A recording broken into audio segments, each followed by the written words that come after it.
Möhtəşəm, əhsən, əməkdar artist, sənətşünaslıq üzrə fəlsəfə doktoru Toğrul Əsədullayev, salamlayırıq, xoş gəlmişsiniz. Bugün əslində danışacağımız mövzular boldur könül. Çünki elə Mədəniyyət Nazirliyinin, Heydər Əliyev Fondunun dəstəyi ilə 7-ci Beynəlxalq Musiqi Festivalı çərçivəsində bir çox mərhələli şəkildə proseslər baş tutub ki, onlardan mədəniyyət rüzgarının keçirilməsidir. Üzeyir Hacıbəylinin 140-cı il dönümünə həsr olunmuş. Azərbaycan deməli, incəsənətində vətənpərvərlik mövzusu adlı elmi praktik seminardır və s. Bu kimi məqamlar haqqında qonaqlarımızla birgə danışacağıq. Əlbəttə və ilk qonağımızı artıq gördünüz, izlədiniz, dinlədiniz və ikinci qonağı da təqdim edərək istərdik ki, yaxınlaşaq və söhbətimizə başlayaq. Mədəniyyət Nazirliyi Mədəniyyət üzrə elmi, metodiki və ixtisas artırma mərkəzinin direktor vəzifəsini icra edən sənətşünaslıq üzrə fəlsəfə doktoru Vüqar Hümbətov da bizimlə birlikdədir. Sabahınız xeyir olsun. Xoş gördük, xoş gəlmişsiniz. Çox sağ olun. Və biz bugün artıq kimi sırf özəl xəbərlərlə birlikdə həmçinin Üzeyir Hacıbəyli 17-ci Beynəlxalq Musiqi Festivalı çərçivəsində reallaşan sənət incilərindən də bəhs edəcəyik və bu layihəyə də toxunacağıq. Həmçinin burada keçirilən ustad dərslərindən də bəhs edəcəyik və bununla yanaşı həm gedişatdan, layihə haqqında da ətraflı məlumatları sizə təqdim edəcəyik. Sənət incilərindən başlayaq. Əslində çoxdur, mərhələli şəkildə gələcək. Buyurun. Çox sağ olun. Mən də Doğma Mədəniyyət kanalında olmağımızdan şad olduğumu bildirirəm. Hər birinizi salamlayıram. Bütün yaradıcı heyəti və biz izləyən dəyərli tamaşaçılarımızı. Çox gözəl qeyd elədiniz ki, Heydər Əliyev Fondunun və Mədəniyyət Nazirliyinin təşkilatçılığı ilə hər il dahi bəstəkarımız Üzeyir bəyə həsr olunmuş böyük bir beynəlxalq musiqi festivalı keçirilir. Burada həm ölkəmizin tanınmış sənət adamları, teatr kollektivləri, musiqi kollektivləri ilə yanaşı xaricdən tanınmış musiqiçilər qatılır. Üzeyir bəy bir maarifçi olmuşdu. Üzeyir bəyin yetirmələri Azərbaycan musiqisinin sütununu təşkil edirsə, biz də Üzeyir bəy irsinə sadiq qalaraq bu maarifçilik ənənəsini davam etdirmək missiyasını üzərimizə götürməyə çalışdıq. Təbii ki, burada 3 ali məktəbimizdə, ölkənin əsas ali məktəbləri Bakı Dövlət Universitetində, Azərbaycan Dillər Universitetində, həmçinin Əmək və Sosial Münasibətlər Akademiyasında tələbələrimiz üçün mühazirə konsertlər təşkil elədik. Nədir bu mühazirə konsertlər? Bilirik ki, orada təhsil alan tələbələr qeyri-musiqi profilli tələbələrdir, sabahın yaxşı jurnalistləridir, yaxşı hüquqşünaslarıdır. Amma yaxşı hüquqşünas Üzeyir bəy tanıyarsa, Üzeyir bəy irsinə bələd olarsa, tək Üzeyir bəy deyil, onun davamçılarının irsinə bələd olarsa nə gözəl. Çox gözəl yanaşmadır, həqiqətən. Çox sağ olun. Biz burada musiqi profilli ali məktəblərin, tələbələrinin konsertini təşkil elədik həmin məktəblərdə. Burada təbii ki, Üzeyir Hacıbəyli adına Musiqi Akademiyasının, Milli Konservatoriyanın, Azərbaycan Dövlət Mədəniyyət və İncəsənət Universitetinin, həmçinin mən onu xüsusi qeyd edeyim, Qərbi Kasp Universitetinin xor kollektivi orada çox gözəl profesional şəkildə çıxış elədi. Beynəlxalq Muğam Mərkəzinin xor kollektivi çıxış elədi və bir növ maarifçilik xarakteri daşıdı. Tək bildiyimiz konsert deyil. Aria nədir? Opera nədir, operetta nədir, həyatdan, bəstəkarın həyatından, yaradıcılığından böyük bir mühazirə, amma yorucu olmadan konsert müşayiəti ilə. Bir məqam da var ki, adətən biz düşünürük ki, hüquqşünaslıq üzrə təhsil alır, digər sahələr üzrə təhsil alır. Bəzən o sahələrdə təhsil alan gənclərdən elə bir yaradıcı potensial üzə çıxır ki, adam belə bəzən şok yaşayır, təəccüblənir. Eynən, ən yaxşı, bilirsiniz, biz sabahın tək hüquqşünasını, sabahın tək jurnalistini yetişdirmir də bu ali məktəblər. Tam bir vətəndaş, bir şəxsiyyət yetişdirirsə, o Azərbaycan mədəniyyətinə, incəsənətinə də bələd olmalıdır. Çünki o sabah istəyir ölkəmizdə, istəyir onun hüdudundan kənarda artıq ölkəsini təmsil eləyəndə, əgər o bəstəkar haqqında, onun həyatından, yaradıcılığından, bir əsərindən xüsusi bir məqamı qeyd eləyəcəksə, nə xoş bizə. Və biz qarşıdakı növbəti illərdə, növbəti festivallarda təbii ki, bu ali məktəblərimizin sayını çoxaltmağı düşünürük, daha çox əlçatanlığını düşünürük. Çünki bildiyiniz kimi çox ali məktəblərimiz var, orta ixtisas müəssisələrimiz var və bu layihə davamlı olsun ki, daha çox insan maariflənsin. Bəs iştirakçıların məhz o dediyiniz tələbələrin reaksiyaları necə oldu? Yəni gözləntiləri doğruldu mu və təəssüratlarını sizinlə bölüşdülərmi? Təbii ki, biz daha belə bir video icmalını həmişə hazırlayırıq həmin tədbirlərin və mütləq şəkildə orada həmin tələbələrin və müəllim heyətinin müəyyən bir fikirlərini almağa çalışırıq ki, çünki bilirsiniz ki, burada olan boşluqların növbəti layihədə artıq olması, növbəti konsertdə olmasın və çox xoş təəssüratlarla getdilər və bir tələbə mübadiləsi oldu əslində. Çünki onların qarşısında çıxış eləyən də başqa bir ali məktəbin tələbəsidir. Onlar üçün də bir meydan açıldı. Onlar üçün də bir auditoriyası artıq belə bir sevgi ilə sənətə yanaşan insanlar oldu deyə daha belə xoş əhval-ruhiyyədə yekunlaşdı bu layihə. Üzeyir Hacıbəylinin 140 illiyinə həsr olunan silsilə ustad dərsləri də təşkil olunub və Toğrul müəllim, sizi eşitmək istəyir. Bu ustad dərslərində bilirik ki, aktiv şəkildə mən də sizi salamlayıram, tamaşaçılarımızı salamlayıram. Vüqar müəllimə özlərinin təşəkkürümü bildirirəm ki, bu layihələr həm Mədəniyyət Nazirliyi, həm Vüqar müəllimin kollektivi doğrudan da lazımlı bir şeydir. Vüqar müəllim ətraflı qeyd elədi. Bu ustad dərslərinin də mahiyyəti ondandır ki, həm bizə bir musiqiçi kimi, həm də orada iştirak edən şagirdlərə bir stimuldur. Baxmayaraq ki, məsəl üçün biz fikirləşərik ki, bu şagirddir, bir hansısa tanınmış simanı görür, onun üçün fəxirdir, bizi üçün də fəxirdir. Nə qədər də tanınmış olsaq, nəsə də əldə etmiş olsaq, o bizi üçün böyük stimuldur və bir də o ustad dərsi layihəsində bir gözəlliyi ondan ibarətdir ki, oradakı müəllimlər, biz onu eləməkdə məqsəd o deyir ki, biz hansısa bir müəllimin, hansısa bir tələbəyə dərs keçdiyini nəsə bir pis şəkildə təqdim edirik. Xeyr, biz orada öz bildiyimizi, öz yanaşmamızı vurğulayırıq. Yəni, həmin müəllimin yanaşmasına toxunmuruq. Yəni, mən belə düşünürəm ki, belə olsaydı daha yaxşı olardı və xoş da qarşılanırdı sözünüzü. Həm bu ümumiyyətlə, bu kollektiv, Vüqar müəllim dedi ki, boşluqlar olmasın. O qədər gözəl təşkil olunmuşdu. Bunun təşkilatçılığı, video, foto, hər bir şey, tələbələrin adları, familiyaları, nə ifa eləyəcəklər, müəllimlər nə qədər, hər bir şey incəliyinə qədər təşkil olunmuşdu. Ona görə Vüqar müəllim özlərinin təşəkkürümü bildirirəm ki, yəni doğrudan da bizə də böyük stimuldur və ona da qeyd edeyim ki, bu İlin əvvəlində biz Vüqar müəllimlə bu ustad dərsləri layihəsində Gəncədə iştirak elədik. Teyyub Aslanov, xalq artistimiz, xanəndə. Onun ustad dərsi idi. Mən də gedmişdim Vüqar müəllimlə. Yəni, o da bir bambaşqa bir şeydir ki, xanəndələrlə bir müşahiət. Yəni, mən çox şad oldum o ustad layihələrində iştirak etdiyimə görə. Çünki düşündüm ki, nəsə bir töhfə verə bildik uşaqlara. Çünki nədən? O ustad dərsləri hələdir ki, sabah gələcək şagirdlər üçün böyük bir stimul olur ki, gələcək fəaliyyətlərində hansısa bir tanınmış simanı görəndə, hansısa bir səhnəyə çıxanda, onu efirdə görsədəndə, onu hansısa bir sosial şəbəkələrdə bir qabardılanda, o da fəxr edir ki, nə yaxşı mən bu alətə getmişəm. Və mən bunu hər dəfə vurğulayıram. Bir Vüqar müəllim dedi, o hansısa bir universitetlərdə idi ki, Vüqar müəllim düz qeyddir ki, nə xoş bizə ki, onlar hansısa bir Üzeyir Hacıbəylinin hansısa bir əsərindən desinlər. Mən hər zaman vurğulayıram ki, bizim valideynlər hər zaman uşaqlarını ya musiqiyə, ya incəsənətə qoysunlar. Bu, o incəsənətin sahibi oldu, olmadı. Gələcəkdə prokuror da ola bilər, gələcəkdə polis işçisi də ola bilər. Onun musiqi savadı, musiqi duyumu, incəsənətə yönümlülüyü onun gələcək fəaliyyətində çox böyük olur. Zövqlərinin formalaşmasında çox böyük olur.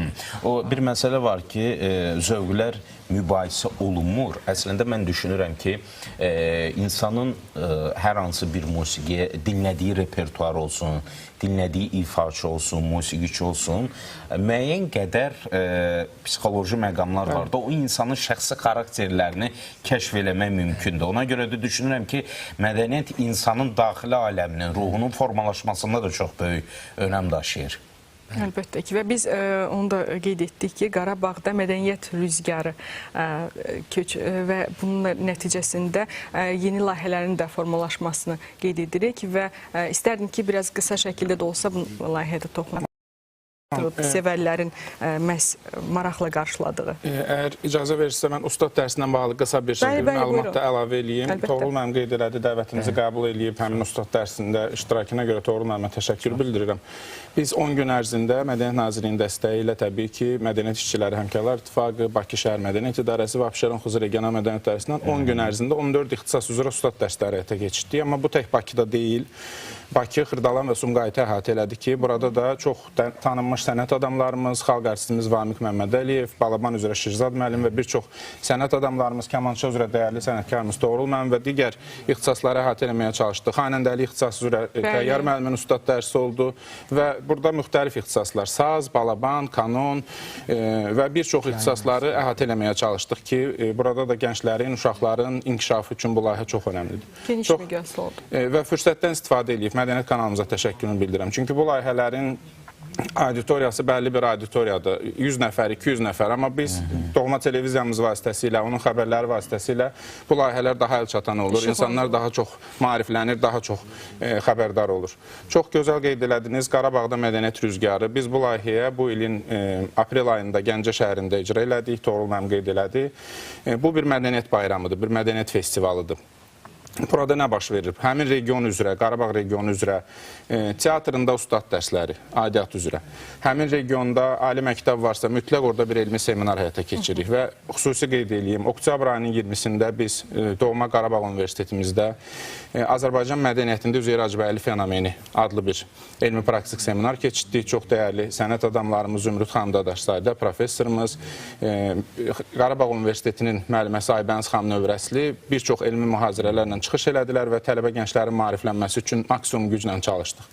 Daha sonra elə Xankəndidə Qarabağ Universiteti Əməkdar İncəsənət xadimi Hacı Aqil Məlikovla sənətkarın dostu layihəmiz həyata keçirildi və paralel olaraq təbii ki, Bərdə şəhərində kitabxana əməkdaşları üçün təlim, Bərdə şəhərində çox hörmətli violin ifaçımız, xalq artisti Zəhra Xanquliyevanın ustad dərsi, bundan əlavə Ağcabədi şəhərində tarix ixtisası üzrə, fortepiano ixtisası üzrə ustad dərsləri və təbii ki, Ağdam teatrında, Füzuli teatrında silsilə ustad dərsləri və ən sonuncu tədbirimiz Füzuli şəhər Kurmanqazı adına Uşaq Yaradıcılıq Mərkəzində dəyərli xalq artistimiz Məsum İbrahimovun iştirakı ilə sənətkarın dostu layihəsi həyata keçirildi ki, burada da onun sənət yoldaşları Elçi müəllim Həşimov, Elnur Əhmədov uşaqlarla, uşaq və gənclərlə onların inkişafı üçün müəyyən tövsiyələrini bildirdilər, müəyyən ifalarını dinlədilər və həmçinin burada təbii Məsum müəllimin öz yetirmələrinin də ifaları xüsusi yer aldı. Vüqar müəllim, sevindirici məqam ondan ibarətdir ki, bizim artıq digər qeyd elədiyiniz Gəncə kimi və yaxud da ki, digər bölgələr kimi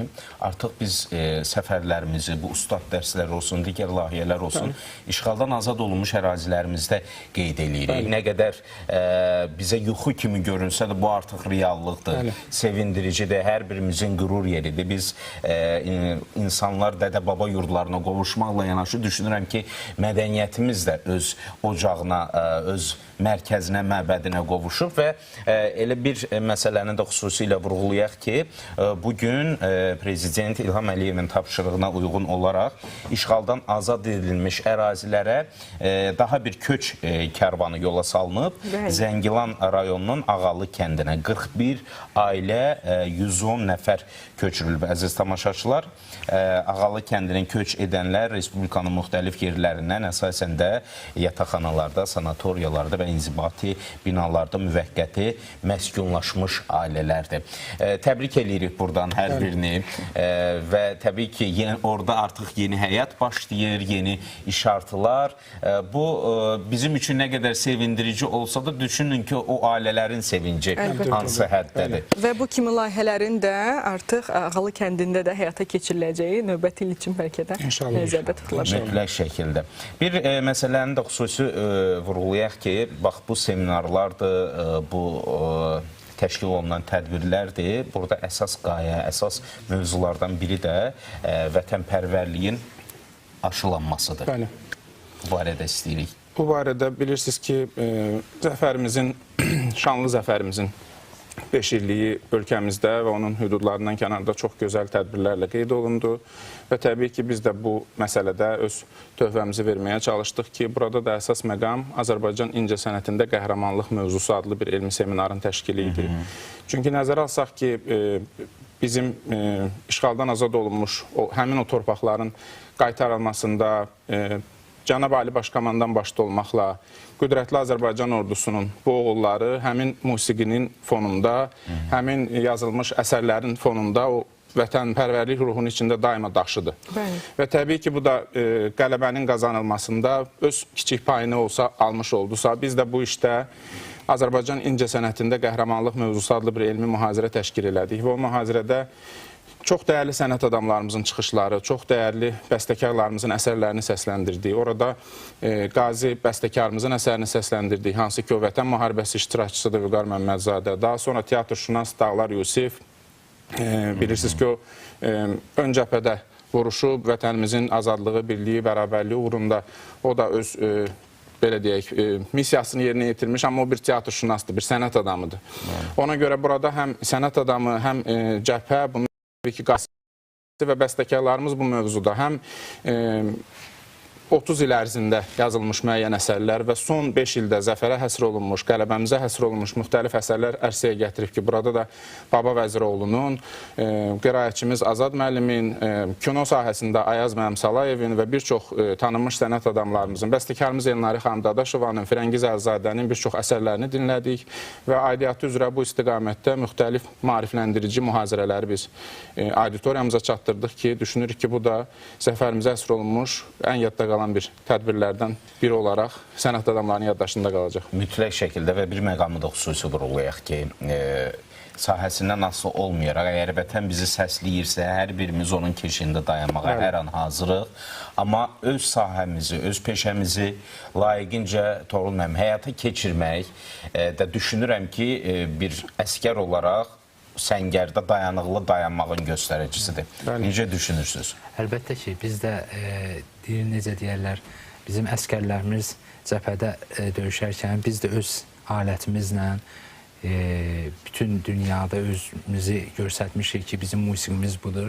Çünki niyə görə? Bizim hər zaman gedirik səfərlərə, bizim səfirlərimiz də vurğulayır ki, yəni elə şeylər olur ki, biz deyir, bir il işləyirik, bir il müddətinə işləyirik, 2 il müddətinə işləyirik, hansısa bir tədbiri, layihələr falan, 5 məkan. Yəni o eləyəndə, yəni sizin bir dənə konsert, gəlib bir konsert deyəndə, artıq bizim o konsert necə ki ifa edirsiniz, bizim Azərbaycanımızın bütün yəni necə olmağı, musiqisi, mədəniyyəti o deyir formalaşır həmin tamaşaçılarda və biz deyir ona görə də biz hər zaman bütün tədbirlərimizdə deyir necə deyirlər əzmlə çalışırıq. Əlbəttə, vətənpərvərlik hissi və bu mövzu hər zaman hiss olunur. Bütün layihələrdə də ön meyar olaraq qeyd olunur. Vüqar müəllim, sonda əlavə etmək istədikləriniz. Təşəkkür edirəm. Çox sağ olun, var olun. Daima layihələrimizin daha geniş auditoriyaya çatması üçün əlinizdən gələni eləyirsiniz. Var olun. Sabahınız xeyirli, uğurlu olsun.